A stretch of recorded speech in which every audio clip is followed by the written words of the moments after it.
Bismillahirrahmanirrahim. Assalamualaikum warahmatullahi wabarakatuh. Kami dari kelompok 2 akan mempresentasikan hasil tugas kami untuk mata kuliah pengantar manajemen yang berjudul pengambilan keputusan. Next. Sebelumnya, izinkan saya memperkenalkan anggota kelompok 2. Yang pertama, Ferdino Putra Pratama.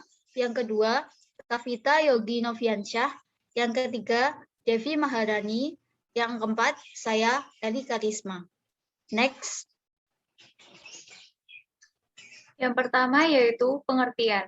Menurut Robbins, tahun 1984 mendefinisikan pengambilan keputusan sebagai berikut.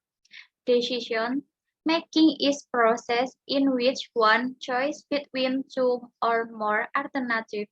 Berdasarkan definisi di atas, dapat dipahami pengambilan keputusan adalah proses memilih dua alternatif atau lebih.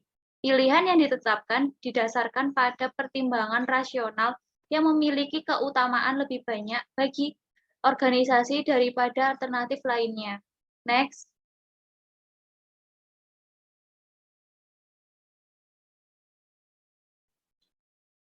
Fungsi pengambilan keputusan sebagai pangkal permulaan dari semua aktivitas manusia yang sadar dan terarah, baik secara individual maupun secara kelompok, baik secara institusional maupun secara organisasional. Sesuatu hal yang bersifat futuristik artinya bersangkut paut dengan masa yang akan datang, di mana efeknya atau pengaruhnya berlangsung cukup lama.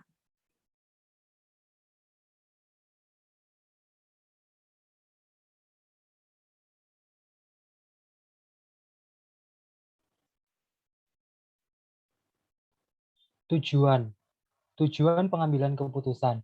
Yang pertama, bersifat tunggal. Tujuan pengambilan keputusan yang bersifat tunggal terjadi apabila keputusan yang dihasilkan hanya menyangkut satu masalah. Artinya, bahwa sekali diputuskan tidak ada kaitannya dengan masalah lain. Yang kedua, bersifat ganda. Tujuan pengambilan keputusan yang bersifat ganda terjadi apabila keputusan yang dihasilkan menyangkut lebih dari satu masalah.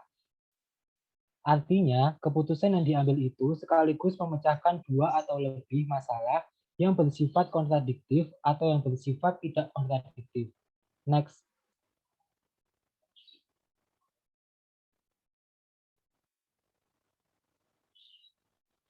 Terdapat 8 langkah dalam proses pengambilan keputusan.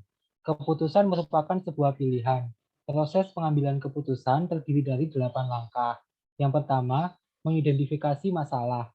Yang kedua, mengidentifikasi kriteria keputusan. Yang ketiga, memberikan bobot kriteria. Yang keempat, mengembangkan alternatif. Yang kelima, menganalisis alternatif. Yang keenam, memilih alternatif. Yang ketujuh, mengimplementasikan alternatif. Dan yang kedelapan, mengevaluasi efektivitas keputusan. Next.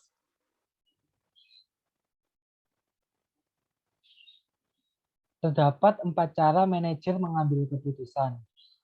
Tindakan pertama, asumsi rasionalitas. Asumsi rasionalitas memiliki ciri sebagai berikut. Masalahnya jelas dan tidak ambigu. Satu tujuan yang terdefinisi dengan baik untuk dicapai. Semua alternatif dan konsekuensi diketahui. Pilihan akhir akan memaksimalkan payoff. Tindakan kedua,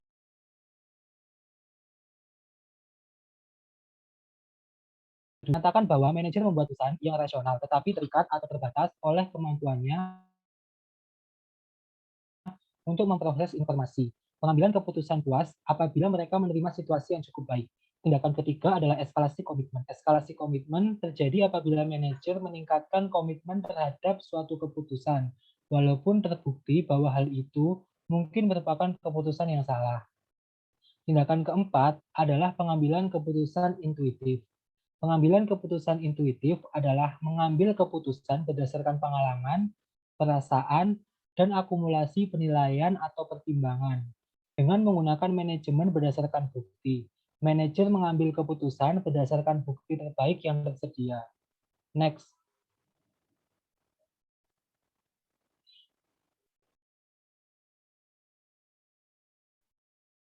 Jenis keputusan. Keputusan terprogram adalah keputusan berulang yang dapat ditangani dengan pendekatan rutin dan digunakan ketika masalah yang hendak dipecahkan bersifat langsung, familiar, dan mudah didefinisikan atau terstruktur. Keputusan tak terprogram adalah keputusan unik yang membutuhkan solusi khusus dan digunakan ketika masalah masih baru atau tidak biasa atau tak terstruktur, serta ketika informasi bersifat ambigu atau tidak lengkap.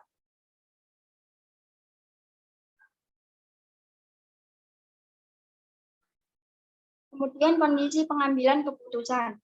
1. Kepastian adalah situasi di mana manajer dapat membuat keputusan yang akurat karena semua hasil sudah diketahui. 2. Risiko adalah situasi di mana manajer dapat mengestimasi kemungkinan hasil tertentu.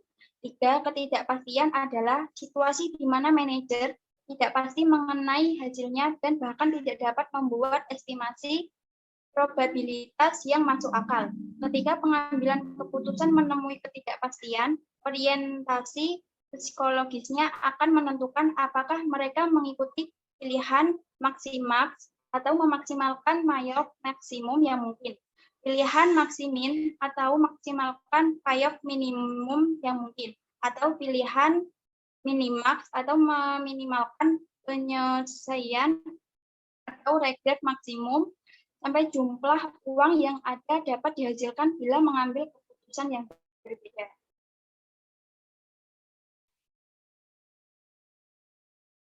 Selanjutnya adalah gaya pengambilan keputusan. Gaya berpikir seseorang merefleksikan dua hal, yaitu sumber informasi yang cenderung digunakan seseorang eksternal atau internal, dan bagaimana seseorang memproses informasi tersebut, linier atau non-linier. Keempat dimensi tersebut dibagi ke dalam dua gaya, yaitu yang pertama, gaya berpikir linier yang didirikan oleh preferensi orang untuk menggunakan data eksternal dan memproses informasi ini secara rasional serta berpikir logis. Yang kedua, gaya berpikir non-linear yang didirikan oleh preferensi terhadap sumber informasi internal dan memproses informasi ini dengan pengamatan perasaan dan firasat internal. Selanjutnya,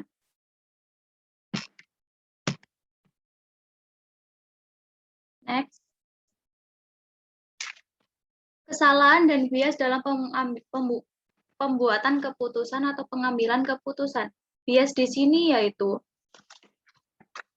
tentang penyimpangan, yaitu kesalahan dan penyimpangan dalam pembuatan keputusan. Yang pertama yaitu terlalu percaya diri. Percaya diri dalam mengambil keputusan cenderung berpikir bahwa mereka tahu lebih banyak daripada yang mereka lakukan atau memiliki pandangan positif yang tidak realistis tentang diri mereka sendiri dan kinerjanya. Yang kedua yaitu bias gratifikasi, segera, mencerminkan pengambilan keputusan yang cenderung menginginkan imbalan segera dan menghindari biaya segera. Yang ketiga, efek jangkar, menggambarkan situasi ketika mengambil keputusan menetapkan informasi awal sebagai titik awal dan kemudian, serta ditetapkan. Gagal menyesuaikan secara memadai informasi berikutnya. Yang keempat yaitu bias persepsi selektif, terjadi ketika mengambil keputusan, mengorganisasikan, dan menginterpretasikan kejadian secara selektif berdasarkan persepsinya. Yang kelima, bias konfirmasi, yaitu ketika mengambil keputusan atau mencari informasi yang menegaskan lagi pilihan yang lalu dan mengurangi informasi yang bertolak belakang dengan penilaian masa lalu. Keenam, bias pembingkaian, pengambilan keputusan memilih dan menyoroti aspek-aspek dari situasi tertentu, tetapi membuang yang lain. Yang ketujuh, bias ketersediaan, menyebabkan mengambil keputusan cenderung mengingat kejadian terakhir dan yang terpatri jelas di benak mereka. Selanjutnya adalah bias representasi. Terjadi ketika pengambil keputusan menilai kemungkinan terjadinya sebuah kejadian berdasarkan seberapa mirip hal itu dengan kejadian yang lain atau serangkai kejadian. Selanjutnya yang ke-9 adalah ketidakteraturan. Terjadi apabila pengambil keputusan mencoba mencari arti dari kejadian yang acak. Yang ke-10, biaya tanam. Terjadi ketika pengambil keputusan lupa bahwa pilihan saat ini tidak dapat mengubah masa lalu. Yang ke-11, melayani diri sendiri. Terjadi ketika pengambil keputusan yang cepat merasa bangga atas keberhasilan dan menyalahkan kegagalan pada faktor dari luar. Yang ke-12, pengamatan. Terjadi ketika kecenderungan pengambil keputusan untuk melakukan kesalahan karena percaya bahwa setelah hasilnya diketahui, mereka dapat secara akurat memprediksikan hasil dari suatu kejadian. Next.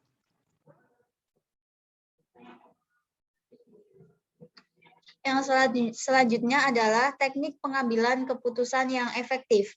Manajer dapat membuat keputusan yang efektif dengan memahami perbedaan budaya dalam pengambilan keputusan, mengetahui kapan waktu untuk keluar, menggunakan proses pengambilan keputusan yang efektif, dan membangun organisasi yang dapat menemukan hal yang tak terduga, serta beradaptasi secara cepat dengan lingkungan yang berubah.